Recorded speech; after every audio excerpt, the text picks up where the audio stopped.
আমি আমার ফিউচার নিয়ে ভাবি না।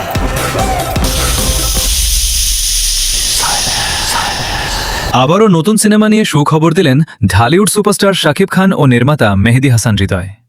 বরবাদ সিনেমার অভূতপূর্ব সাফল্যের পর এই সফল জুটি ফিরছেন নতুন চমক নিয়ে। সংশ্লিষ্ট সূত্রগুলোর দাবি, নতুন এই সিনেমার সম্ভাব্য নাম হতে পারে নিঃস্ব। সবকিছু পরিকল্পনা অনুযায়ী এগোলে আগামী ঈদ উল ফিতরে সিনেমাটি মুক্তি পেতে পারে। তবে শুধু সিনেমার নামই নয়, এবার আলোচনায় রয়েছে আরও বড় চমক। শোনা যাচ্ছে এটি হতে যাচ্ছে একটি বড় বাজেটের অ্যাকশন রিভেঞ্জ সিনেমা, যেখানে থাকতে পারে দেশি বিদেশি একাধিক তাগড়া ভিলেন। অন্যদিকে ভক্তদের সবচেয়ে বড় কৌতূহল, এই সিনেমায় শাকিব খানের বিপরীতে কোন নায়িকাকে দেখা যাবে। গত বছরের ব্যবসা সফল বরবাদ সিনেমার পর পরিচালক মেহেদী হাসান হৃদয় ও শাকিব খান আবারও একসঙ্গে কাজ করতে যাচ্ছেন। কয়েকদিন আগে নতুন এই সিনেমায় চুক্তিবদ্ধ হয়ে যুক্তরাষ্ট্রে যান শাকিব খান।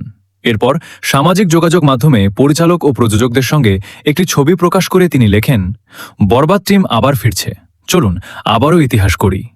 এদিকে বিভিন্ন গণমাধ্যমে ছবিটির সম্ভাব্য নাম নিঃস্ব বলে আলোচনা হলেও পরিচালক মেহেদী হাসান হৃদয় জানিয়েছেন এখনও কোনো নাম চূড়ান্ত হয়নি। তার ভাষ্য, চিত্রনাট্যের কাজ শেষ না হওয়া পর্যন্ত সিনেমার নাম প্রকাশ করা হবে না। তিনি আরও জানান, নিঃস্ব, হায়েনা সহ যেসব নাম শোনা যাচ্ছে সেগুলোর কোনোটিই চূড়ান্ত নয়। আশা করা হচ্ছে আগামী কয়েকদিনের মধ্যেই আনুষ্ঠানিকভাবে সিনেমার নাম ঘোষণা করা হবে। অন্যদিকে চলচ্চিত্র সংশ্লিষ্ট বিভিন্ন সূত্রের দাবি, এটি হতে যাচ্ছে একটি অ্যাকশন, রোম্যান্স ও প্রতিশোধের গল্পভিত্তিক সিনেমা। শুধু তাই নয়, ছবিটিতে দেশি বিদেশি একাধিক শক্তিশালী ভিলেন দেখা যেতে পারে, যা সিনেমাটিকে আরও বড় পরিসরের অ্যাকশন চলচ্চিত্রে পরিণত করতে পারে। এখন ভক্তদের সবচেয়ে বড় অপেক্ষা, সিনেমাটির আসল নাম কি হবে, কারা অভিনয় করবেন ভিলেন হিসেবে,